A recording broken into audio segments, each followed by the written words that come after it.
Hello, my friends. How are you? Happy Wednesday. I'm Shane Elise, life coach and host of this amazingly awesome channel.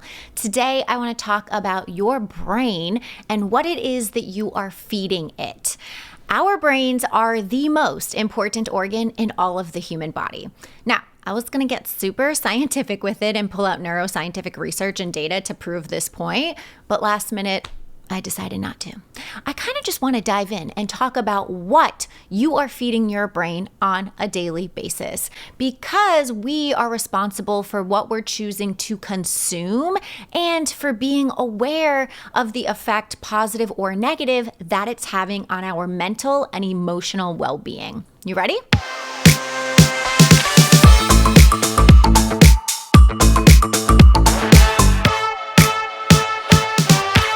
First up, media, TV, radio, the internet, social media, books, and beyond. In our very advanced technological world, this is a huge category and something I highly encourage you to pay attention to. Now, all the kinds of media are neutral circumstances. In other words, there's nothing right nor wrong, good nor bad about any of it. However, you must pay attention to the physical manifestation it's creating in your body.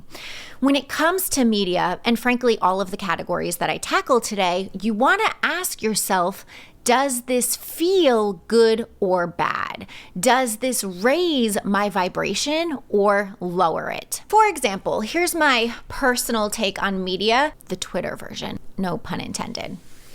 Get it? Media, Twitter. I have a pretty strict no TV rule until after 6 p.m., at least on the weekdays. There is something to me that's very low vibe about watching daytime TV. I mean, come on, have you seen the commercials that run on daytime TV? The commercials alone ooze this drab, joyless energy. Commercials about bad credit, foreclosures, and personal injury lawyers. Like, that's for sure a vibe, but that's not the vibe I choose. The news? Thanks, but no thanks. I do not watch the news ever, and it's a pretty strict boundary that I maintain for myself. In fact, I was recently back home visiting my family, and my parents always have the news on first thing in the morning, and it's the last thing they watch before bed. And I could actually feel my body constricting. One morning, I was like hanging over the second floor balcony yelling, do you think that we could play some music instead? Maybe? Possibly. Music, in my opinion, is a foolproof quick start way to raise your vibration. And the choosing of which song is a great way to practice what feels good to you in the moment.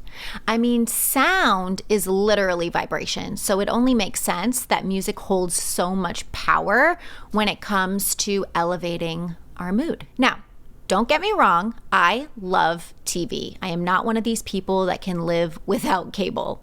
Absolutely not. I love Bravo, Housewives, all the reality shows. Nathan cannot understand it. He's like, how can you watch the Kardashians? And I'm like, it's the same way you play video games. It's mindless, and I don't know, my inner being loves it after a long day. She has a blast. Can't explain it. And P.S., do not let him fool you for 1 second. He knows every Kardashian by the name. So yes, I love TV, but programs, who am I, my 90-year-old grandmother? Programs that don't create negativity inside of me. Instead, I try to reach for TV and movies that evoke some kind of positive or at least neutral feeling on the emotional scale. Okay, books and podcasts. I mean, come on, y'all. Can we all take a second to remember how lucky we are to have a buffet of all kinds of material right at our fingertips? How cool is that? Now, I'm obviously biased toward personal development books and podcasts, but at the same time, shouldn't we all be instant mood lifters? But hey, you get to decide. I just encourage you to choose wisely, seeing the variety that's available to all of us all of the time. Choose topics and subjects that light your soul up. Because why not? Instead of unconsciously thinking about all of your worries and fears and being all up in your head, choose a podcast or an audiobook that you enjoy and plops you right into the present moment. Social media. Watch yourself carefully my friend. Look at the people and types of accounts you're following. Do they inspire and uplift you, or are you drowning in a pool of compare and despair, scrolling for hours, fueling thoughts of lack and insufficiency in your brain? Take inventory. It may be time to do a quick cleanup and or manage your time spent on all social media platforms. Just be aware of how you're using social media and for what purpose. Are you using it to seek external validation and counting your likes, or using it to argue about politics? Or are you using it to make dances and have fun and manifest your dream home on Pinterest? Is it a source of fun or no? If not, what needs to change? Next up, people. The people you surround yourself with matters. The conversations that you have with other people matter. So look at who you're choosing to spend your time with. For example, it is a much different experience when you go to dinner with a friend and they too are talking about what they're excited about and the things that they're creating. And you guys are just like vibing out together, and you leave feeling like, I love seeing this person. That was such a fabulous idea.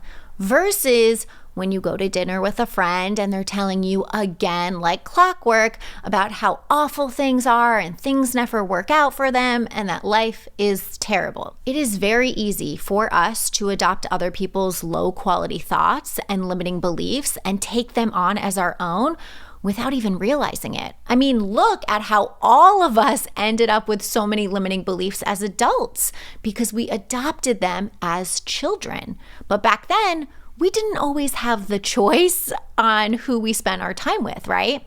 But now as adults, we do. Now, I'm not suggesting that you go out and dump a bunch of people in your life right now, or that you can't be there for friends or family who need some picker-uppers, but just simply notice it all. My biggest piece of advice here is to just like your reason for hanging with who you hang with. Like your reason. That's it. Okay, next up, thoughts. Obviously, naturally. I talk about the importance of mind management and intentionally choosing our thoughts all over my channel, so you get it by now.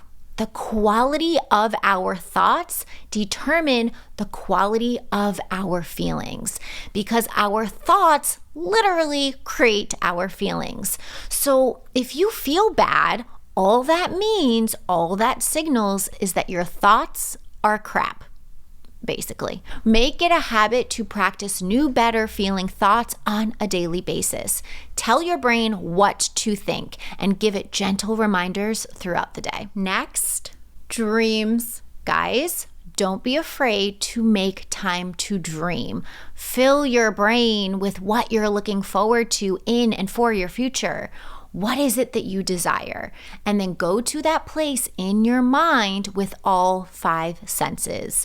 Allow your mind, body, and soul to drop all resistance and just go to the place that your true limitless being is magnetically drawing you toward. Stay in that place until it feels so good in your body. I do this almost every single day. I am not kidding you, whether it's in the morning with my coffee or driving my car to that perfect song. I am obsessed with visiting my future and feeling all the feels and then going about my day. Carve out some real estate in your brain to practice this. And lastly, blank space. Allow your brain to be with nothing at all. I probably should have put this one first, but that's okay.